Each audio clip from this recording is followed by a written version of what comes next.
Hello, in this video I want to show you how to fix the problem when you want to install Call of Duty Mobile, but you can't seem to find it on your Google Play Store. So in order to do this, let's open our Google Play Store. Here we want to try finding Call of Duty. But as you can see, there's no real game.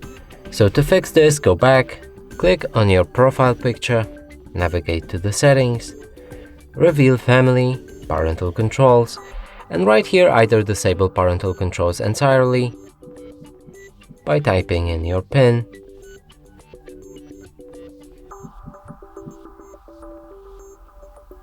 or go for apps and games and increase PG to at least 16, but make sure to save the settings afterwards.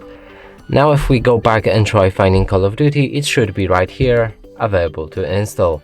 And that's it for this video. Hope you like it. Please consider subscribing to our channel, leave a like and a comment below.